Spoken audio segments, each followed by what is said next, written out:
Welcome everyone to this evening's Finance Committee meeting. I am sitting in for Chair Warren, who is not able to attend tonight. Present from the committee among the legislature is Matthew Peter, being chair. We have Mr. Bergendorf, Mr. Clay, Mr. Grimm, Ms. Lakakis, Mr. Ray Joyce, and Mr. Joe O'Brien. Excused is Mr. Mayo and Mr. Willingham. And then other county legislators who were here but not part of the committee, Mr. George Langdon, Mr. Merton Simpson, and Mr. Nathan Bruski. Did I miss anyone? Did you forget Mr. Grimm? No, he said good. Yeah. And of course, we are joined by our chairman, Andrew Joyce. We've got the chairman, yeah.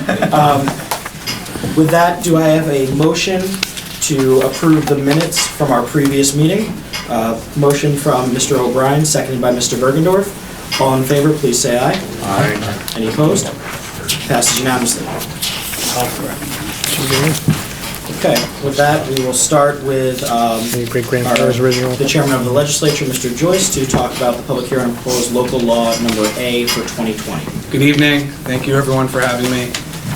This proposal will allow the legislature more time to review the tentative annual budget. For anyone who's attended the meetings involved, you know how tight the timeline currently is. With 4 county holidays falling within the timeline, it is procedurally very difficult. The farther we get away from that, the better, but this is consistent with what other counties provide throughout the state. For tonight, we're just looking to move the public hearing. Before I go to members, just we moved this last night in the law committee, and I believe it was pointed out that this previous year, we only had 12 working days to work on the budget. Is that correct, Mr. Chairman? That's correct. Great. Are there any questions or concerns from members? Mr. Weber? I would just like to say we all recognize that this is especially appropriate this year because I think we're all anticipating a state budget that probably is going to have some trickle-down effects on local government. So to the extent that we, as soon as we have some information after the budget is adopted, either through the Association of Counties or and this request would come to the county executive's office. It would be really good if this committee were made apprised of, sort of specific implications for the state budget for all the county funds. And I would just say that as a precursor to having more time to deal with some of those issues. We'll follow up. That's great. Any other comments? I just want to thank my colleagues for joining me co-sponsoring this. Ms. Lakakis, Mr. Joyce, Mr. O'Brien, Mr. Peter, Mr. Clay, Ms. Willingham. You guys have been in this process before. You know that the current timeline process we've done in the past is untenable. We need more time, and I appreciate your support to move forward. There's no other comments. Is there a motion? Motion. Mr. Lakakis, followed by Mr. Clay, seconded. All in favor, please say aye. Aye. Any opposed? While I'm here, if I could speak in support of a few measures on the agenda tonight. Item number 4, which is a budget amendment for the DA's office. We've had conversations with the DA's office about the new bail and discovery reforms and new laws that have been enacted. The DA is very appreciative with the relationship that his office has had with the legislature. Many of his colleagues across the state of New York don't have that same relationship with their county boards and legislatures. We need to be able to work, in tandem with the DA's office as they try to figure these new reform laws out. So I just wanted to speak in favor of that. Also, item number 29, the 50-year lease for the Shaker site. This is something that has been talked about, amongst the members for the past 4 years since I've been on here. Something we haven't been able to really coalesce around yet, but I'm really glad that our new member, Mr. Bruski, has taken this issue on, and I hope you can see fit to support that as well.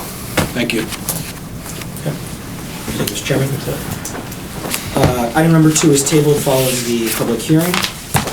Item number 3, we're welcoming Comptroller Rizzo.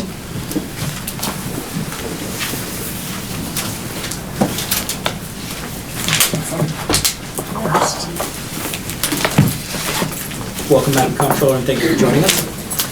Thank you for the opportunity. And I'd like to introduce 2 members with me. Ransom Moore is my Chief of Staff, and he also works on the investment side. And Mike McNutt is the Chief Accountant, and he works on the financials the bonding, as well as the AUD report. I'm here requesting approval to execute a professional service contract with Capital Markets Advisory, CMA, to provide financial advisory services for Albany County's borrowing. As background, I just want to mention in August 2019, an RFP soliciting financial advisor services was issued, and only one bid was received from CMA, the county's current advisor. At that time, I was in my transition to the new controller's position, and I was concerned that only one bid has been submitted for such an important job. The previous controller should have reached out to other financial advisors for bids in order to obtain competitive marketing pricing and to compare multiple fee structures. That, at the time, the RFP was tabled. As the controller, I had my team to call other municipalities to find out who their advisors were, and also ask members of my office what firms they worked with in the past. 3 firms submitted bids: CMA, the current financial advisor, Munistat, and Fiscal Advisors, the current advisor for the city of Albany. One reviewer scored Munistat and CMA equally, and the second scored CMA higher than Munistat. Therefore, we are choosing to remain with the incumbent financial advisor, CMA. Using the 2020 budget's current estimated potential bonding, CMA was more costly than Munistat. However, we chose to remain with the incumbent financial advisor, CMA, because it has a history with the county's complex borrowing, including reducing its bond anticipation notes and completing a larger bond refunding in 2019. Please approve CMA for a 3-year contract with 2 one-year options as the county's fiscal advisor, according to this RFP. Do you have any questions? Any questions from members? Mr. Brown? Thank you, Mr. Chairman. Yeah, this is just a note just for all the departments. Your appropriation amount is 58.5, and you also say it's for 3 years. So it's unclear to me, is the 58.5 for the total contract, or is it for 3 years? And it would just be helpful for all the departments, when they have an appropriation like this, to say 58.5 per year or 58.5 per contract. Which one is it, by the way? Okay, so in the auditor's budget, it talks about fees. That isn't necessarily this fee. The fees for the advisor gets charged back to the various departments that did the bonding. So the nursing home and Times Union Center get the largest part of this fee.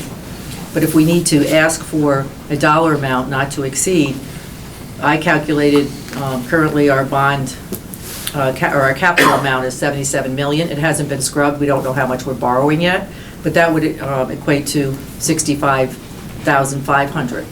But we charge back, and you don't know how much the fee is because it's based on a formula per thousand.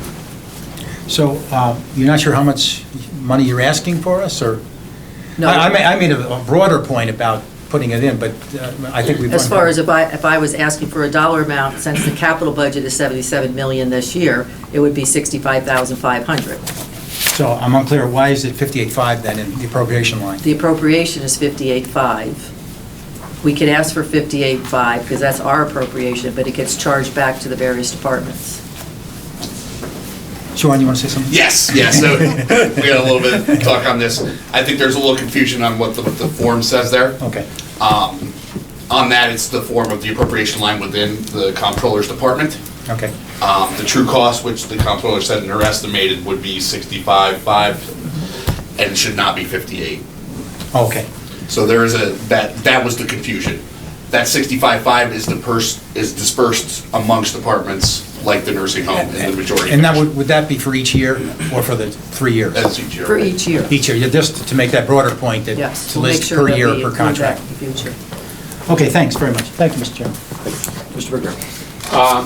On that point, is the fee charged back to other institutions like the TU Plaza and the nursing home based on a prorated portion of the bonding for that particular year? They have some percentage of some tranche, so it changes from year to year? Or is there a flat fee that gets charged against the nursing home for a period of time? No, it's a calculation based on how much the capital is that was appropriated to their certain department. Okay, I also have a follow-up question. I saw that there were fee quotes in here for bond issuance, bond anticipation notes, and refundings. Just from a general point of view, how much of each have we historically done? since CMA are the people who have, done this in the past. Well, last year was a very complex year that they actually did a refunding. That was the first time they did a refunding probably in 20 years or more. So it's not common that you do a refunding. And so normally, depending on the economy, we were doing bands. And then we, most recently, we took the bands because the rates were so low, and we actually bonded most of those bands. So it's a fluid situation, and that's why they quote bands, bonds, and refunding. But I don't anticipate we'll be doing another refunding because we just did. And now we'll be looking at whether we ban or bond the current capital dollars that are on the plate for this 2020 budget. Does that answer it? Bottom line is, we don't do a lot of refundings. Even when we do a new issuance, we don't have a component that's a refunding. Well, refunding has to do with your previous bonds. Right. Right, so we, So if you have stuff out there at 2.5%, and of course, today, with the stock market going down again, treasuries have hit new lows, and they're, in the 1.4 or something, 1.5 range. All of a sudden, you might want to think about refundings. right, we don't, I shouldn't say never, we would never do them. They haven't been done in a long time, but we are at such historical low rates, you're absolutely correct. And we will look at that, and that's where CMA, I think, brought a lot to the table. Well, That's why, again, it was a difficult decision, but we felt it's best to keep with the incumbent because they did such a good job, and it's such a complex bonding cycle last year. Mr. Joyce? Yes, I'm sorry, I'm trying to read this thing sideways, but it looks like Munistat scored almost equally as CMA, and it looks like they may have had a better price behind them, but I just really can't figure, so it looks like just because of familiarity with Albany County, CMA got the contract? Well, that, and also Munistat, their clients were a lot with towns, villages, and not necessarily as big clients that CMA has. So that was another reason why the experience that they had that we went with CMA. But you're right, Munistat fee was less.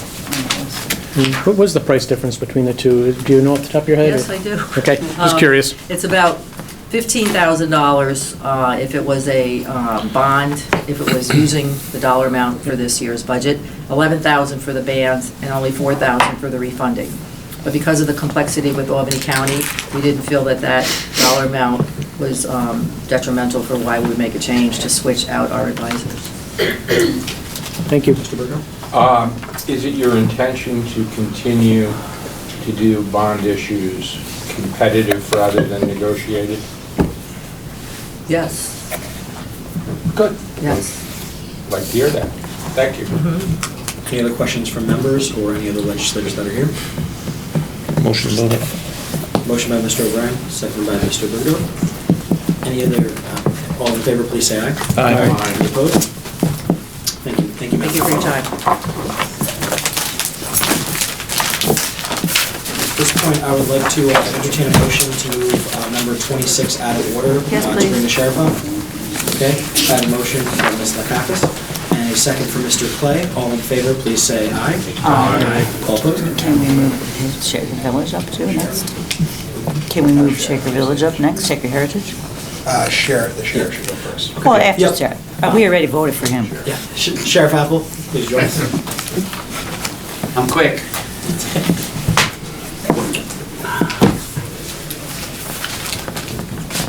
So the sheriff is joining us for the authorizing of an agreement with the New York State Division of Homeland Security and Emergency Services regarding the Public Safety Answering Points Operations Grant Program and amending the 2020 Sheriff Department's budget.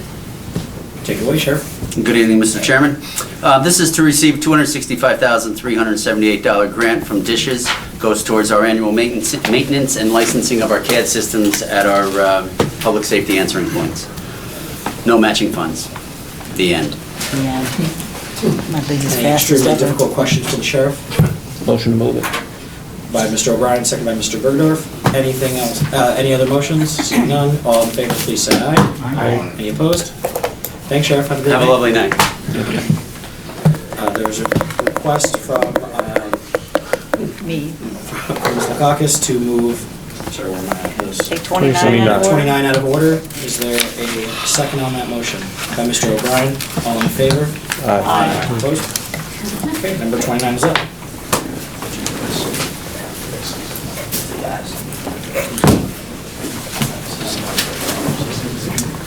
Good evening.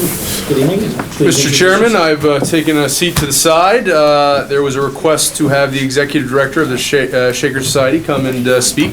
This item is certainly a combination of the County Executive's Office discussion with the organization. So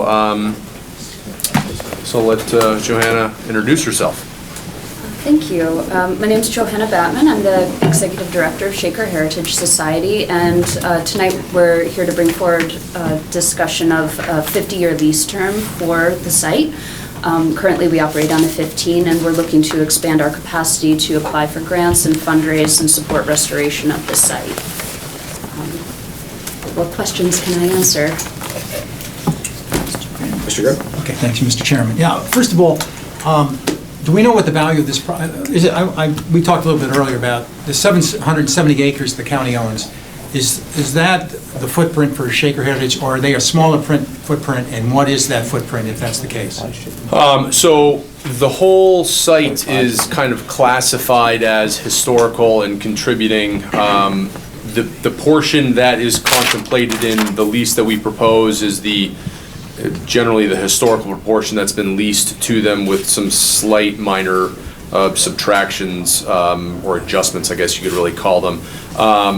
If you're asking from like a, kind of judging from your question about an assessment of the value of the site, there hasn't been an assessment of the value of the site done, as there's always been a continual use by the Shaker Historical Society for its purpose. So there hasn't, beyond some contemplation of like Heritage Park, for example, there hasn't been any assessment done. I'd like, if we could, to get back to me with a firmer answer on how much of the leased land is really the historical site that we're talking about. Because there may be potential for some maybe complementary development on some part of that site. So But I can say pretty definitively that, and this includes Heritage Park, that given my experience with the Soldier On proposal, any development anywhere on the map that was provided in your backup is going to engage a historic review. So even if it's been previously disturbed, you're still going to have to go through your historic preservation, SHPO, the whole seeker, and through seeker, the historic review process anywhere on the site. I mean, I can let you know what percentage of the site would be contemplated within the lease, but from a development perspective, development anywhere on the site will kind of kick that in gear. Yeah, although the Ann Lee home is not part of the quote historic property on the site. So no, Ann Lee home is, I may mess this up, so if I do, please jump in, it's a complementary structure, but a non-contributing structure in the sense that it is a very old structure, but it is not a Shaker building. And so, as an example, had we renovated the Ann Lee home, that would have been far less of a involved review, because you're taking an existing structure and only changing the inside of it, whereas had you torn it down and built something anew, that opens up a whole nother kind of can of worms, so to speak, in terms of the review process, because you're disturbing the ground again, things like that. All right, so would this lease preclude any private development on that 770 acre? In other words, there may be a complementary use for that land which would produce taxes, for all the jurisdictions. Within the bounds of the lease itself, we would have to, if the development were to be proposed, we would have to change the lease. Okay, you gonna say something? No. Okay. No, but my concern is this is enormously generous to provide for $50, basically a year, for 50 years, 770-acre parcel right near the airport. That is. So again, it's not the entire 770 acre. Well, it's unclear how much part that is. So it is, and again, to their credit, Majority Council has engaged me on this. We can provide some clarifications whenever necessary. We've been working with our mapper to kind of clarify however necessary. But on the map, you'll see two distinct pieces. Those are the pieces that would be entailed under the lease. They're, I can see on somebody's tablet here. They're, yes. I can't turn it So, on. like the Anley Home portion is not included in that. It would, if we were to develop it, it would create the need for a full historical, environmental and historical review. But it doesn't prevent it from being developed if you want to go through that process. Same with the old Heritage Park site. The other portions that would fall within the lease, you would need to change the lease because they are currently, the lease would give them the authority to operate those areas in order to bring them into, develop them in a different direction. I think the history there is amazing. It should be preserved. Let me be clear about that. But Say it again, louder. the terms of the document, in terms of the contract, we're providing this enormous gift. It's 50 years basically for $50. Yet we're required to do the snow plowing, the grass cutting, even provide security. So the county, by the way, because it said no fiscal impact, of course there's a fiscal impact on this. We're going to be required to do these things with taxpayer money for the next 50 years.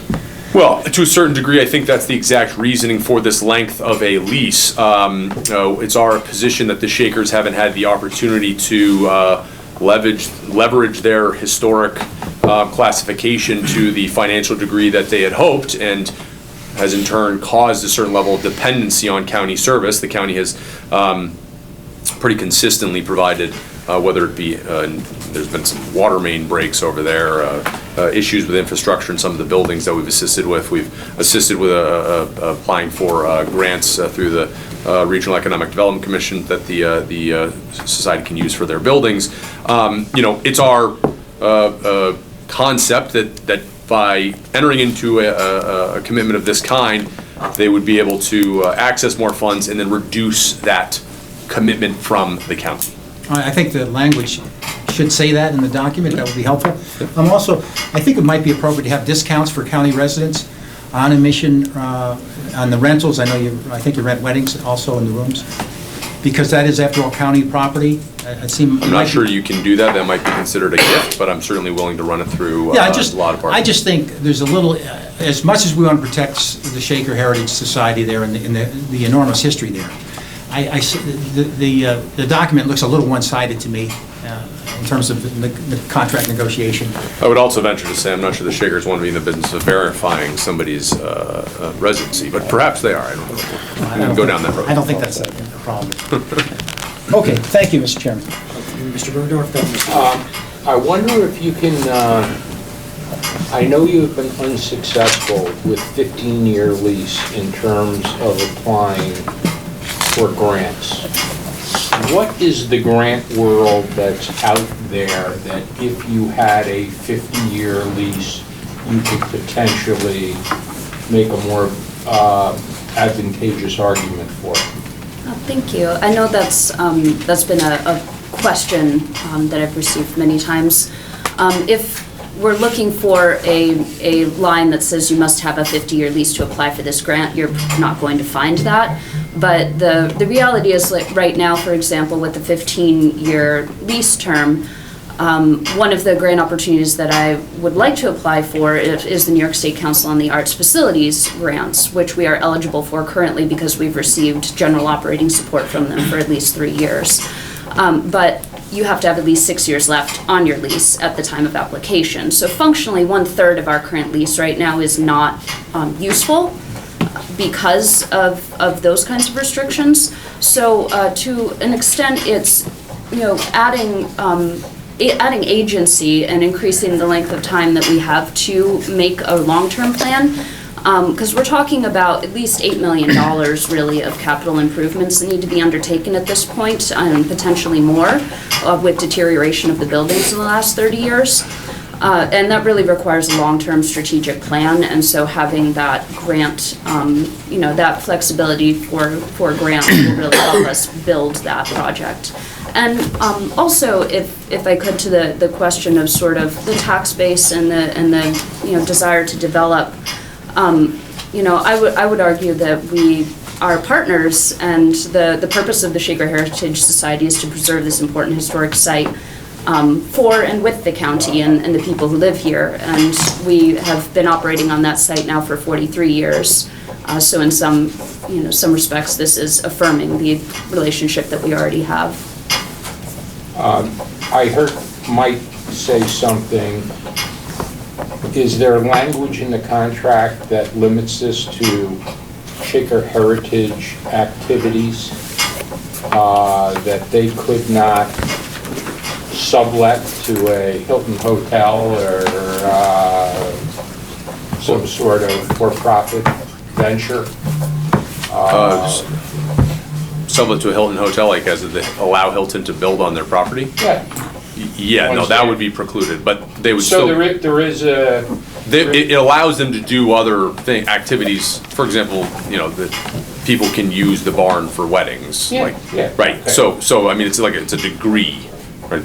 They couldn't create Like a Hilton hotel, but an impertinent use, but you couldn't. Correct. Sublet it out for a entirely different commercial purpose. That's correct. My understanding on that point as well is that New York state law actually requires legislative approval for sublets in this case, so that language is built in currently. So if we were interested in pursuing some sort of formal sublease agreement, we would need to come back for approval to this body. So if a restaurant, for example, excuse me, may I? So if a restaurant, for example, wanted to, if you wanted to engage in a deal with a restaurant that they would serve meals there on the weekends or during the week on Tuesdays, 3 hours, you would have to come to us and we'd have to approve that use before you were able to make an agreement. That's my understanding. Or any related kind of things. That's the way I read it. Well, see, once again, I'm not worried about them having a cafeteria there. I'm worried about somebody saying, here's 10 acres of land that we're not using. All of a sudden, let's put another air cargo facility in there. No, we would, yeah. No, that's not historical, but yeah. And as long as you're telling me that the lease would not allow something like that, I'm extremely supportive. To a certain degree, I would actually even add, again, this is part of the conversations, the good conversations we've had in Majority Council, is if that's the intention, right? So we will make sure that the language is that. Mr. Grigsby? Thank you, Ms. Batman, for coming out. Thank you, Mr. Chair, for letting me speak to this committee, and thank you all for having me. I think that the Shaker Heritage Site is this great gift that we have to this, to our county. I think that the right way to think about it is not that the lease is a gift to the Shakers or it's a gift to this foundation, that the work that the Shakers are doing is a tremendous gift to us. And the first thing is we have an incredibly proud heritage here locally. And it's in our backyard, a nationally significant historic landmark that has just this unbridled potential and I think new relevancy today when you look at the radical gender equality that existed in the Shakers and finding dignity in work that kind of was the core of what they stood for. I think those are two concepts that are more salient today than they were, and if we can help advance that mission into the future, that's a gift that we give to all of the county and to the people that come following us. I think it's also it has an incredible potential as a venue. And we've talked about having weddings. I've seen the Prine House bring in a tremendous amount of revenue locally from people using that site. And just think we have access to tons of hotels, couldn't possibly be close to the largest transport hub in our region. And this could be a huge potential for us to get a lot more revenue. There's no point in being penny wise and pound foolish here if we're arguing over $50 to pretend, to make hundreds of thousands of dollars in new tourism. And I think that, when we think how can we support a site like this, a potentially statewide or national tourist attraction here, the ability to have this 50-year lease and to give them the space that they need to do much needed capital project, I think that's a very small price to pay. And so I'm so glad to see that this is being taken up, now. When we had the chance to speak, you had a few ideas for what you wanted to see happen with this space. We saw that there was a lot of could you help us kind of paint that picture? What would this lease let you do, in the future that really can't be done now? Certainly. I think that in terms of capital projects, that's the means to the end. So restoring the building is so that they can be used in a meaningful way. And the sort of concept that we've been using is the idea of a cultural park. So it would be building museum exhibits and things like cafes and shops that you expect to see in a cultural venue, but also seeking out partnerships. So for instance, the Northeastern Woodworkers Association is a close partner of ours, and we would love to be able to offer them public workspace to complement their education center, or maybe even eventually be their home, so that we can have the workspace and maker spaces and crafters and artisans, and sort of build a cultural community on the site that really honors that heritage. Because in addition to the social stories of the Shakers, which I find personally very exciting around gender equality, racial equality, it's also the tradition of work, as you said, and craftsmanship, and the quality of the goods they produced. And those are things that we can contribute to meaningfully in our region by providing a space and a venue and promoting the work that local businesses and local artists are doing now. Yeah, Mr. Langdon and I actually were there for the grand opening of their space, and they actually did talk a lot about how they want to, this is the Northeastern Woodworking Association, how they wanted to partner with that Shaker site. And I think having that space, there really is boundless possibilities. If it's having a winter's farmer's market, perhaps, in that great barn space you have to comment what happens in the crossing, it's not that far away, or even getting tour groups coming in. I think this is, we've had great progress on it. I think there's so much more to be done, and I'm so excited that all we have to do is extend a lease that we were going to extend anyways further into the future to help you get there. So thank you very much for that. Mr. McLaughlin, given that it's a 50-year lease and there's, I believe, 3 25-year automatic extensions, Yes, that's what's in the proposed language, yeah. does that run afoul of any of the perpetuity in leases, like clauses that we're not supposed to be doing? So we would have to do a local law to do this. This would require a local law to, So we can let Council Randall's. yeah. Yeah, Mike, I think we're gonna have to touch base with the law, because there's potentially an issue with, essentially what you're asking for is a 50-year lease with each 3 springing 25-year automatic renewals with no prior approval for those 75-year automatic approvals. Under the real property law, there's some conflict with several areas that we're gonna have to discuss with law. And the 50-year lease is one thing, but the automatic 75 years is a whole different matter. So that's, before a law is introduced, we're gonna have to have some in-depth discussion of the term. That's fine. And Ms. Batman, if you could, just because I believe there is some committee, but want to make sure that you can go after those grants and obviously continue your important work. But one of the things that would help as we are researching that is to know what the minimum thresholds are for the grants that you're seeking, to make sure we're always empowering you to go seek those grants. And is there a way to make sure that we don't fall into anything afoul of the perpetuity clause, but at the same time empower you? And I think that's a conversation this committee would like to have as well, to make sure that we're running in a parallel course to empower you to continue while we figure out the longer term situation, just moving forward. Yeah, absolutely. I think from a funding perspective, federal grant lines are a good baseline for us. So if you're looking at depreciation schedules built into Environmental Protection Fund or historic tax credit, you're looking at 39 years is generally the standard. And many granting agencies simply want to know that the investment that they're making in that project is going to be under your control for the duration of depreciation schedule, so. Well, something as simple as like a lease of like 15 or 20 years with, the consent of the legislature can be expanded, et cetera. Would that cover that, or would you need something more ironclad? Generally, if you're looking at a shorter term with extension, they would like to see automatic extensions.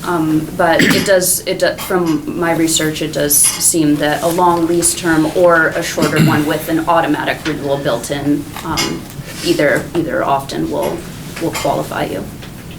Okay. So we'll continue following those paths as we also research the legal thing to make sure that we can continue in good order. Is there any other questions or comments from members?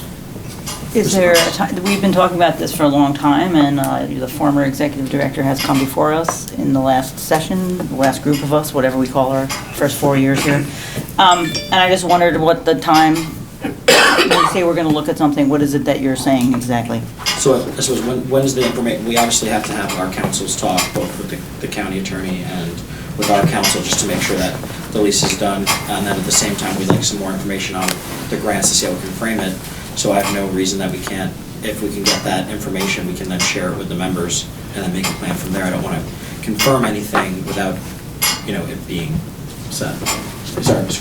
Quinn. And Ms. Lukakis, obviously this is going to have to be done through a local law, so, we're at a minimum of a couple months from now,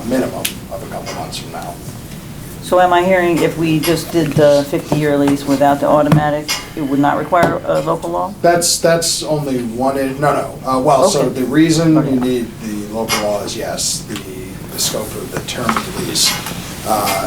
But there's a number of reasons with a property of this size that you want to do a local law with it.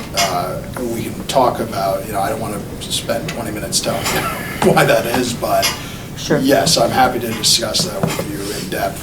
But there's a number of reasons why you'd want to do a local law with this. The term is the main one. Ms. Bevan, when's the next round of grant funding that you'd be seeking that could currently be at risk with this? Well, as I said, we're already disqualified from applying for facilities funding through New York State Council on the Arts. And so, that's kind of my immediate goal. So the sooner that we can have a renewal, the better. We can get some of that information to the committee, and we can move from there.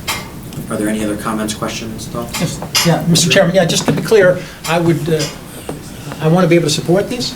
I would love to see actual language in the contract that says it's your intent, given your enhanced ability to get grants, to be more self-sustaining, and in particular, paying to plow your roads and providing security and cutting the grass, which is what the county taxpayers are doing now. And also have some creative ideas about county residents having some advantage over residents who are not members of the county, because it is, after all, their land.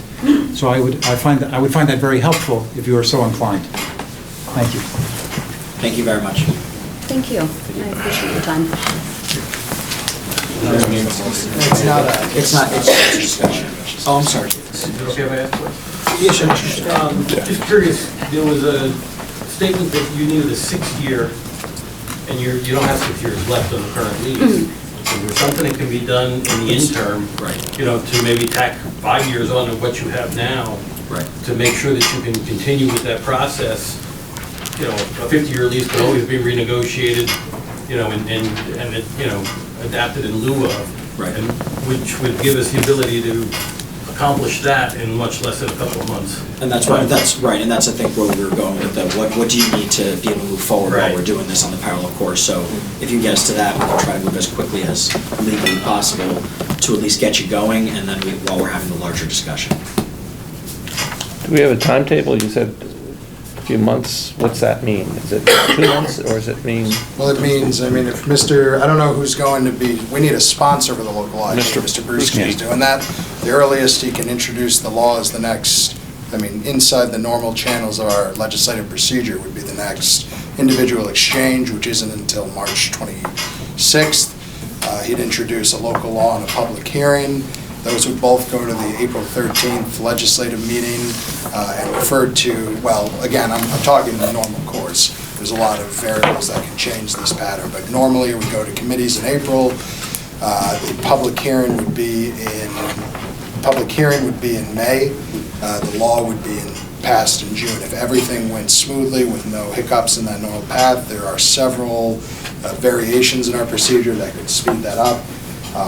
You want me to go through each one of them? What about extensions? What about if So, we were to extend that's- it to give cover for the next 2 years, let's say? I don't know if that satisfies Ms. Batman's issue with applying for grant funding, because it would not be an extension of the current lease. They're under a 15-year lease now. You have 5 years left on that lease. I don't know if extending it to 10 years or 7 years answers the issue that Ms. Batman is discussing. And also, just understanding that we had 9 years left on our lease when we kind of started this process, I would really love to do what we can to move this forward. So we have our timeline, and any of the information you can get to us as soon as we can, including the county executive meeting with our council, county executive's office to our council, and we'll try to get underway. Any other questions or comments? Thank you. All right, so we're going to go back into order with number 4.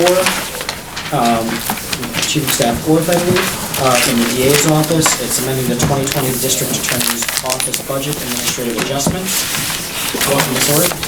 Thank you. I believe I'll start it off, and then we can, actually, I'm sorry, please go ahead to present it on. So in 2019, the legislature was gracious enough to allow us to reallocate funds from our budget to make some technological changes in our office to comply with the new criminal justice reforms. Additionally, the legislature was gracious enough to gift us new positions in the budget to be able to, again, comply with those reforms. We are at a position now where we have been living with the technological improvements for about 4 months, and the law has been in effect for about 2 months now. And what we've been able to deduce is that we are farther ahead on the support side than we thought we would be because of those technological advances that you allowed us to make. And we are not as far ahead on the attorney side. Every case, we have about 200 cases that come in every week. And as those cases compound, you have to certify on discovery for every single one of those cases. And it's the attorneys that have to do that in court. It can't be support staff that pushes that part along. So what we are looking to do is reallocate some of the funding that we were given in the 2020 budget to stay within the means that we were given in the 2020 budget and do a budget neutral budget amendment to move some of those funds to have additional support for attorneys and for our office, comply with the laws. And before I ask members if they have questions, just because we discussed this at law yesterday, Yes. This is a budget neutral request, correct? Yes, it is. Okay. With that, are there any members who have questions for Ms. Orth? Thank you, Mr. Chairman. Yeah, when you came in before the budget, you really didn't know what to expect. This was all new. And you asked for 30 new employees, which Correct. I had a pretty 35, strong feeling that wasn't going to happen. Correct, yeah. I think the county executive was okay with 6, and we ultimately agreed to 8? 9. Or 9 new ones? Correct. So are you saying, based on what you've seen so far, Heather, that you think you can manage with the 9, provided you're given the flexibility of this proposal? Exactly. You think you're actually able to handle it? For the time being, we think we can Based on handle what it. you've seen so far? Correct, and I think, we made our request in June of 2019, not knowing, we were projecting. And what we're doing now is not what we would like to be doing. There are definitely some areas where we would like to have more time, which would be more people to view every video that we get, view every dash cam, view every body camera, but we can't do that. We don't have enough, there's not enough people probably in the entire county to view every single minute of every single video that comes into our office, to be honest. Yeah. And so what we're doing now is we've created a process where we are asking police officers to give us a little bit more information about what's on them. So is this one we need to view, or is this a run-of-the-mill kind of You're case? adapting. And we're adapting, exactly. And so now that we know, we're asking on needs versus anticipated needs. Have you, Chairman Joyce had indicated, it looks like he's been negotiating with you folks about what the right number is, and it seems like he agrees that it's the right number for him as well. Correct. That's exactly right. Thanks. Thank you, Mr. Chairman. Any other questions or concerns from any of the members? Right. If not, I'd request a motion by Mr. Joyce, seconded by Mr. O'Brien. All in favor? Aye. Any opposed? Thank you very much, Ms. Orr. Thank you. Number 5, we're welcoming Moira Manning, and it is authorizing an agreement with New York State Office of Children and Family Services regarding the Child Fatality Review Team and amending the 2020 Department for Children, Youth, and Families budget. Welcome, Ms. Manning. Thank you, Chairman and committee members. The department requests to go into a contract with really accept the money from the State Office of Children and Family Services for our Child Fatality Review Team. These monies would go for educating the community, really focused on preventing child deaths. And so we do such things as cribs for kids to ensure that infants aren't co-sleeping with their parents. We also look at bike safety, looking at helmets and having them available for youth. In addition, when summer starts, we look at pool safety. So we get little floaties so the children don't drown. In addition, we actually purchase cribs through the Office of Children and Family Services through Pennsylvania. There's a company that does specifically cribs for kids. And then the remainder of the money we use for staff training. So they are trained in knowing all the best practices and evidence-based treatments. Any questions from the members of the committee? Yeah, if I could, Mr. Chair. How are we doing on child deaths? Because I know you're going to be the new head, but also you've been there a long time. Yes. Are we tracking that? And I'm wondering how are we doing? Again, it kind of ebbs and flows. It does. Oftentimes in the winter months when families are cold, they bring the baby into the bed. Unfortunately, we've had a couple fatalities recently, and they were all due to co-sleeping. So again, families I meant a year-to-year comparison where the winter, you would compare one winter against another winter and that kind of thing. Are we tracking how we're doing year-to-year? And I wonder how that is. We have been doing very well. There's been, more recently, there have been a couple fatalities. But I could look at those numbers because it's tracked also through the Office of Children and Family Services. And then we report on a quarterly basis our numbers to the state office. Is there any way you can track how effective these programs are that you enumerated? Bike safety, pool safety, crib safety?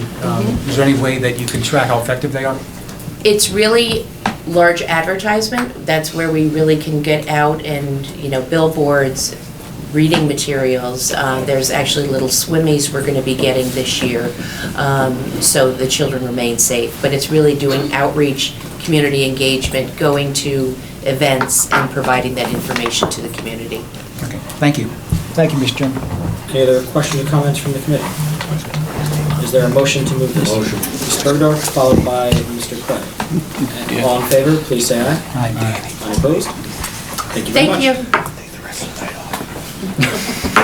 All right, next we are welcoming up Dr. Giordano to authorize an agreement with the New York State Office of Addiction Services and supports regarding the Addictions Care Center, amending the 2020 Department of Mental Health budget. Welcome, Dr. Giordano. Good evening. Thank you very much. You stated that exactly correct. This is 100% state pass-through funding. Comes to the Department of Mental Health for the Addiction Care Center of Albany. It is program services that were originally funded by OASIS 1 year at a time, and it was added to our budget. It was added to the budget for 2020 once again. So we're asking that the budget be amended by $125,371. Great. Just a few questions on the program, if that's okay. Sure. Dr. Giordano. Do we know how many individuals are served by the Addiction Care Center in the most recent fiscal year? Well, we do. I can't tell you that tonight, but I would be glad to provide that information.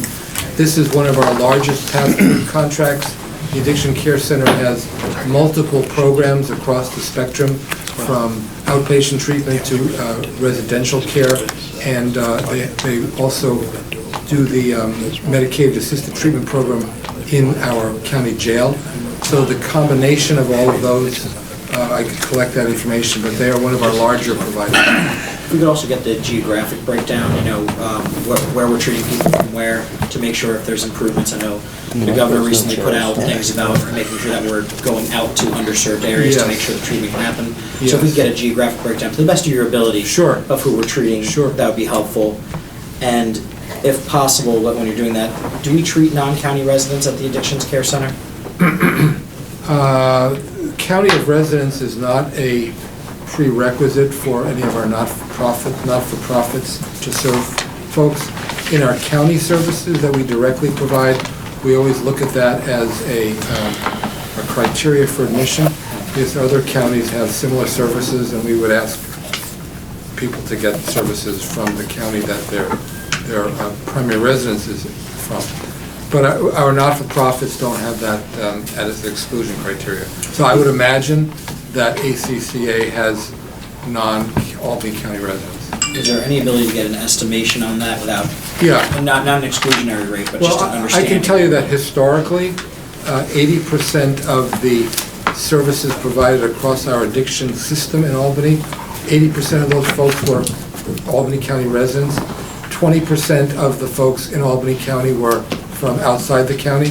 But conversely, 20% of our Albany County residents who are in treatment are receiving outside. So it's been 80-20 historically, but I could do my best to update that. That'd be very helpful. Are there any other questions or comments from the members? Motion moved. Motion moved for Mr. Joyce, second for Mr. O'Brien. All in favor? Aye. Any opposed? Thank you very much, Dr. Judah. Thank you, sir. With number 7, we're welcoming up, Commissioner Taylor, okay?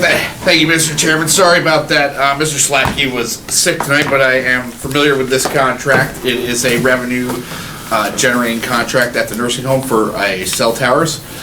They're paying good market rate, and this is it's really an extension to their current agreement. So with annual escalators. Cell towers.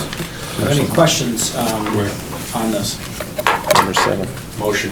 Motion from Mr. Clay. Do lease. we have a second? Second. Second from Mr. Joyce. All in favor? Aye. Any opposed? Thank you very much. Thank you. I would like a motion to group number 8 through 17 after an explanation on what this generically is. And from Mr. O'Brien. All in favor? Hi, Okay. Maggie. Hello. Welcome, Director Alex. Thank you. So there's more corrections than typical this evening because we just hit the 2020 property tax billing cycle. So the majority of these are just cleaning up the 2000 assessment roll, which would have impacted the 2020 property tax roll. We have one correction in here from the land bank. They become exempt upon acquisition of title. So those properties, we have to correct the tax there. And then there's a couple tax corrections of just levies or delinquent tax were placed on the wrong parcel. So we're just really just cleaning up these tax bills for the 2020 cycle. Unless anyone has any individual questions. Great. Any questions from the committee? Motion moved. Motion from Mr. Joyce, second by Mr. O'Brien. All in favor? Aye. Any opposed? Thank you very much. Mr. Chairman, while Mr. Thalen is still here, I forgot to ask a couple of questions on the, on number 7 with the telecommunication systems and the antennas. And it's more for background information. How much do we generate from antenna rent? I'm not asking you to do this tonight. Okay. To forward to certain... It's about $2,300 a month, roughly, but 25, but I'll throw you over something. But that's just from Sprint. Do we do anything with Verizon any place in the county? I'm looking to know... Within the county or at the nursing home? I'm looking to know in the county, how many rental agreements and how many locations do we have cell towers and what revenue is generated from them? Just specifically cell stuff? Yeah. So that dead zone? Yeah, there's a Yeah, it's sort of back to our dead zone issue. Or the Bermuda Triangle, Loudonville. Right at the middle of Osborne Road, I know where it is. I used to live there, I couldn't use my cell phone in the front of my house, I had to go to the back. I was Yes. talking to the chairman the Out other the night, window. and he's telling me down in Slingerland, says we cut out twice. It was his side, not mine. Yeah, let me see what I can generate for you on that. Rentals of cell phone and. I mean, it's, this one I saw was $2,400 a month, and it escalates Yeah. 3% a year. They're mostly going by market rate. You're at their, and I say that most of the providers are through like an entity that has a standard rate for your area. Yeah. Right. But There's not big. My question was, what's the big picture for Albany County? A lot of it's some cell towers out in the more rural areas, actually, but yeah. Yeah, well, it could be. There's a couple on like a DPW here and there. Yeah, exactly. Another one would help? That's your dead zone. Not on there. Sorry, are you good? I'm done. Mr. O'Brien? The revenue that's generated, does that come back to the county, or does it go to the? It offsets operations out there, yes. Offsets operations to the nursing home? Yes. Okay. Thank you. So moving on to 18, I'd like to make a motion to Why is approve that? 18 and 19 as they are both the refunding of real property. Maybe we should move that. So moved. Ms. Lakakis, do I have a second? By Mr. Clay, all in favor? Any opposed? Okay, take it away, Mr. McLaughlin. 20 is actually also, are we on, which number are we on? Mike, we're gonna do 18 and 19 together, because the refund's 20, we're gonna do separately, because it's a little different. After you, Mr. McLaughlin. These are just real prop refunds of taxes, both the ones in the town of Gilderland and the ones in the city of Albany. Is there any questions or comments from members of the committee? Motion move. Motion moved from Mr. Joyce, seconded by Mr. O'Brien. All in favor? Aye. Any opposed? 18 and 19 passes, thank you. And number 20, Mr. McLaughlin? Yep, this is just the, there was an unenforceable delinquent tax on a property, and so this is its cancellation. Motion from Mr. Joyce, seconded by Mr. O'Brien. All in favor? Aye. Any opposed? Thank you. Going on to number 21, Mr. McLaughlin. Yes, thank you, Mr. Chair. So this is a property in the town of Queens. It's actually two properties directly abutting each other. It was owned for a long time by an individual who acquired a great many things on the property itself. And for that reason, we kind of stayed away from it. The sheriff actually very kindly responded to a call from us when we were checking on our properties, or foreclosure properties, of somebody dumping on the property. So the town of Queens has approached us with desire to acquire the property, clean the property, and put it back into productive use. We always defer to localities, and therefore we're asking for your authorization to do so. Any reason why it's not going like to the land bank for this, why the town wants to do it themselves instead of going through the land bank process on it? So municipalities, we always do, we always put it forward to the legislature for direct transfer. Any other questions on the committee? Is there a motion? Mr. Joyce, seconded by Mr. Clay, all in favor? Aye. Any opposed? Okay. Number 22, Mr. McLaughlin? Sorry, let me get my bearings here. Resolution 317. So the rescinding of the conveyance of real property pursuant to resolution numbers 317 for 2018 and Oh, yes, 550 I'm for sorry. 2019. This is these had previously been directed to the land bank proper, and so this is the rescission of that direct and just a redirection to their LLC, which they use for properties they deem to be a liability in some way to the entity. Yep. Any questions or comments from the members? Is there a motion? Please. Is there a second? Second. Mr. Clay, all in favor? Aye. Any opposed? Thank you. Number 23. Oh, gosh. Rescinding the conveyance of real property pursuant to resolution number 398 for 2019 and authorizing the conveyance of 22 Pennsylvania Avenue in the city of Albany. Yes, thank you, Mr. Chair. So this is the transfer of property to an abutting owner. No. Any other details that you need? On 23? Yeah, I believe it's returning it to the previous owner. Oh, sorry, I went straight to Bott Road, didn't I? Yep, this is a sale back to the previous owner for the taxes owed. They have provided certified funds for that amount. A motion from Mr. Clay. Second. Second from Ms. Lakakis. All in favor? Aye. Opposed? We gotta get you an iPad, Mike. I need the old pages with the big numbers. That's what I need. No, Gil has a spare iPad. Why don't we? I know. I need the old pages. I need the old pages with big numbers. Get Gil in here. I'm struggling. Hasn't been used. Struggling. Number 24, authorizing Send him the to class. conveyance of real property located at 41 Bog Road, tax map number 32.2-2-16 in the town of Colony. Mr. McLaughlin? I'm back on track. Thank you, Mr. Chairman. So this is a sale of an abutting property to, there are only two possible receivers of the property. We typically don't do this, but because there was only two options, we got a request from one. We canvassed the other to see if they were interested, and they did not respond within 30 days, and therefore we are asking transfer to the abutting owner that requested it. Yeah, that's it. Is there a motion? Or any, I'm sorry, are there any questions? There's a motion from Mrs. Bergdorf, second by Mr. Joyce. All in favor? Aye. Any opposed? Okay. Number 25, authorizing the conveyance of real property located at 943 Thatcher Park Road in the town of Knox. Yes, Mr. Chair, thank you. So this is, if you look on the map, this is an unbuildable lot under local zoning laws. The piece of property is too small to actually build anything on under the local zoning, so it's also completely encased, except for the part that abuts the road, within somebody else's property. So the best way to handle this is to transfer it to that individual, the requesting individual. They will then merge it into their property and will no longer have a tax map issue in the future. Are there any questions or concerns from members? Motion by Mr. Joyce, is there a second? By Ms. Lakakis, all in favor? Aye. Any opposed? Passes, thank you. Thank you. Thank you. Number 27, I believe we're asking Mr. Rogers to join us, and which is authorizing agreements with various municipal entities regarding the distribution of 2020 census funds. Mr. Rogers? Good evening, Chairman, members of the committee. We'll give a little background on process here and then get into exactly what we're requesting. In late January, the state made census funding available to all counties. You probably recall me talking about this to you last month. That was to get the money into our budget.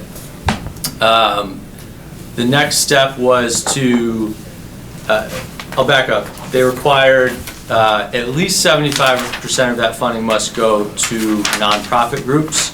Could be higher than that, but basically no more than 25% to municipalities.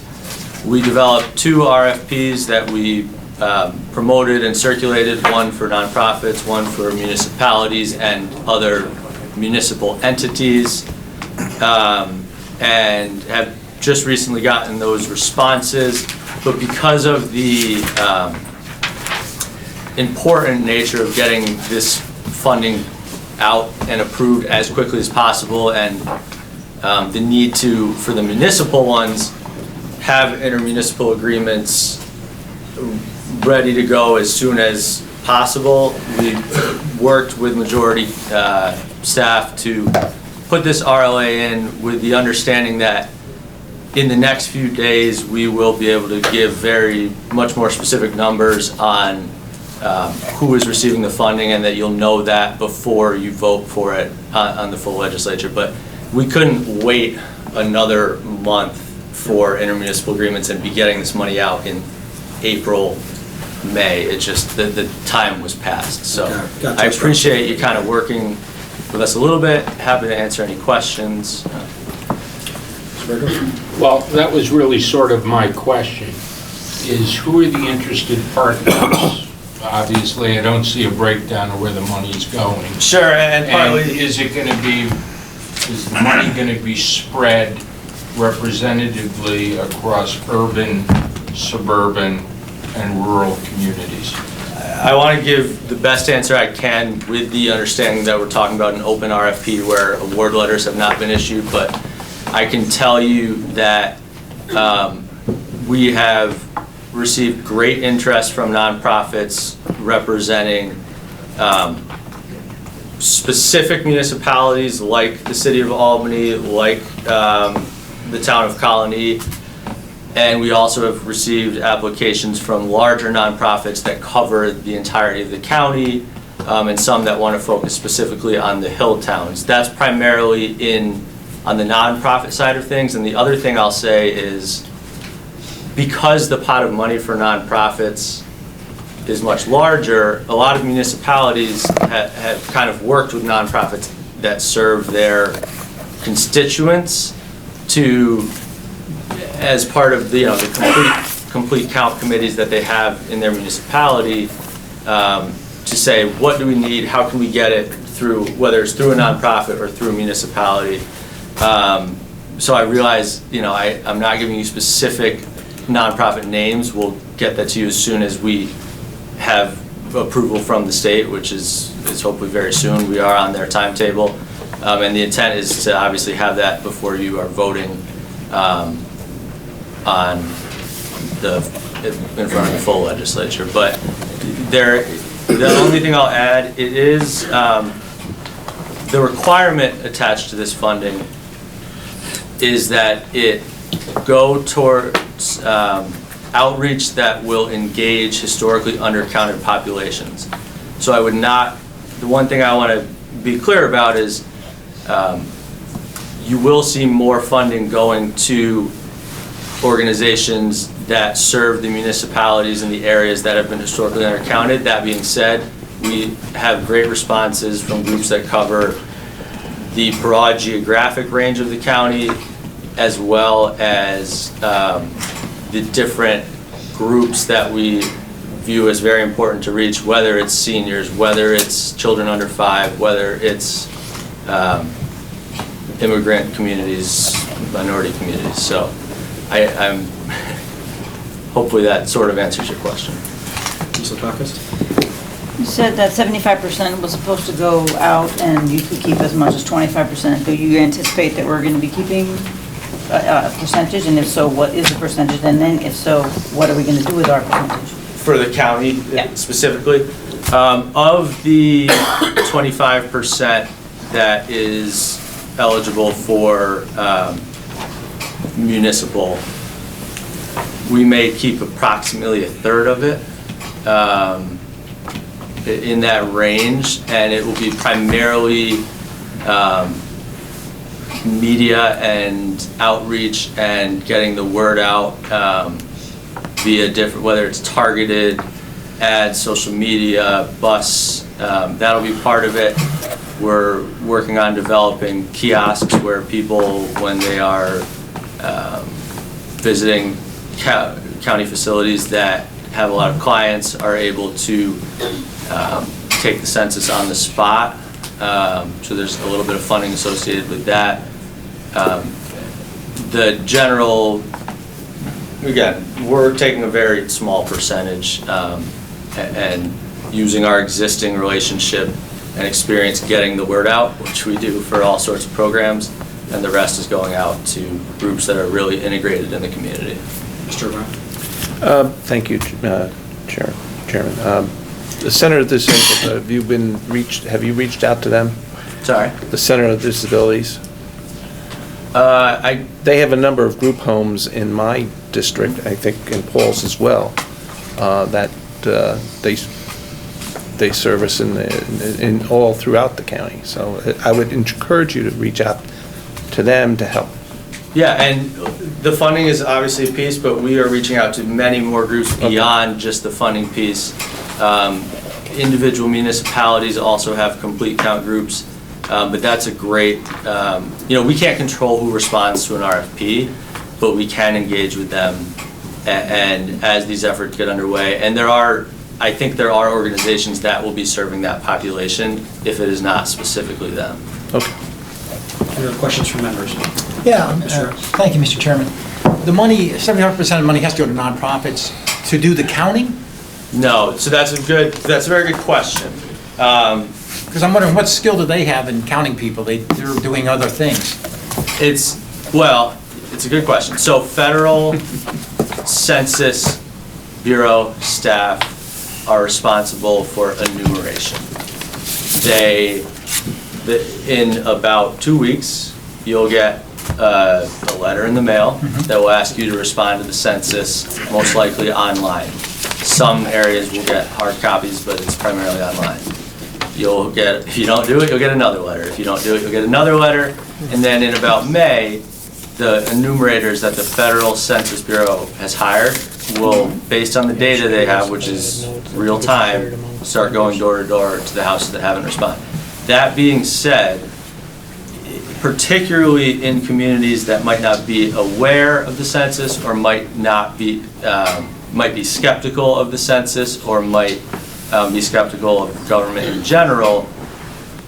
Getting out at events and promoting the census, going door to door, if you're a community health worker at one of these organizations who already has pre-existing relationships with people, as opposed to, let's say, me doing it, and informing individuals about the census. And a lot of people are talking about, similar to what the county's talking about, opening their doors and having a laptop available, not to, they can't formally enumerate, but they can point you in the right direction and say, hey, you're waiting in line for this, whatever it may be, for a service, at the mall, whatever. Take these 5 minutes, because it is quick. Take these 5 minutes to fill out the census. So those are a few of the activities. Like I said, we got great proposals, and there's a laundry list of ideas that people had, whether it's,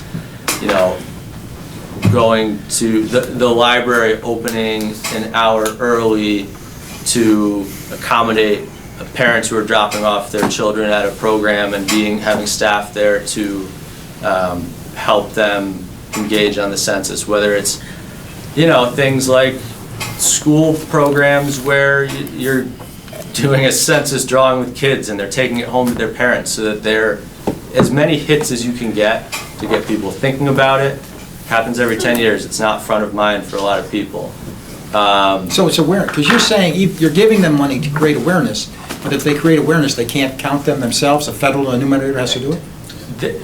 They can encourage people to get counted, and they can say, here's the number you have to call. You can call and do it right now, and I'll stand with you and answer any. I can't count you as a volunteer, whereas an enumerator can kind of count you, and that's the distinction where you do have to be a little careful. They're illegal. Census workers take basically an oath that they will never disclose your information, 75 years or for perjury. A volunteer, while we certainly will ensure that they're not, abusing the system here, there's that distinction between the federal employee and the volunteers who are doing everything short of literally going to your house and counting you. Okay. Thank you, Mr. Chairman. Do you have questions from members? Can I get a motion? So moved. Mr. Caucus, second by Mr. Clay, all in favor? Aye. Any opposed? Thank you. Thank you. Okay, for number 28, amending resolution number 46 for 2020, I'm going to give it to our council. Kevin? So this was passed, as you all recall, in February's meeting. The comptroller reached out to us at the beginning of this cycle and informed me that I unfortunately made a typo, so I have to fix that. It's one of the rare, to use Paul's baseball, I'm not batting 1,000 anymore for this year, so I'm going to fix that and we'll be out there. I'm sure you'll keep it in mind. Besides giving Kevin a hard time, are there any questions? With that, can I get a motion? Mr. O'Brien, followed by Mr. Joyce. All in favor? Aye. Any opposed? All right. Number 30, public hearing on amendments to the 2024 capital program. You got speaking, all right. Hey, that's awesome. We're requesting here, after meeting with the capital committee, oh boy, 2 nights ago now? 2 nights, yeah. It's been so fast for me. There was a request by the Department of Water Purification and General Services to amend the 2020 to 2024 capital plan. The General Service amendment is a request to fix language in there to make it more conducive of the project and to not use language that would entail for proper bonding. The secondary request from the Water Purification District is, and Angela's here if you would like to ask him more questions, even though some of the people on this panel might have already heard it, but is for a ability to get access to some extra funding and some minor nomenclature on his project. So Kudos especially on the sewer project and the water purification for working together to get more money on that. That's a great addition. Any questions? Yeah, just on the comment, because I'm on the planning committee, capital planning. This anaerobic digester, we got a 15% increase in the cost. We're going to go from 48.5 million to 56 million, and it'll be split between Saratoga and Albany County. But the odd thing here, and it's quite ironic, when they pass 50 million, they're eligible for more grant funding. So there's a high probability, to use your quote, that we would get 7.5 million more, which is exactly what the increase is. So if all goes well, we're going to have an enhanced facility, but not be paying out any more money. I was just pointing out too that we actually got notification from EFC earlier, actually last week, that we got 0% financing, hardship financing for up to $20 million of the money as well. So that by itself, regardless of the grant money, is still a positive to us. And now, on the Saratoga end, who has approved it for Saratoga? So we have a joint board, so there's made up 2 members of the our district board, and then basically 2 of their board members. So that joint board has already voted. That was last Wednesday's vote. And then the district members voted on Monday of this week. So once we get through, hopefully approvals through the Albany Ledge, we'll turn that over to Saratoga, and then they'll go through their formal approvals. All right. Thanks very much. Thank you, Mr. Chairman. Any questions or comments from the members? If Public not, can I hearing, get a move motion? Mr. Bergdorf? Mr. Joyce? All in favor? Aye. Any opposed? Thank you very much. Thank you. And with that, I think since we have to table the, sorry, number 31, we're tabling it pending the public hearing. I believe that concludes our business today. Is there a 31 is the capital program? 30 was the public hearing. 30, what you just approved is the right. public hearing. Okay. Public hearing. Right. Okay. With that, we'll conclude our business. Is there a motion to adjourn? Motion. Mr. Grimm, followed by Mr. O'Brien. All in favor? Aye. Thank you very much.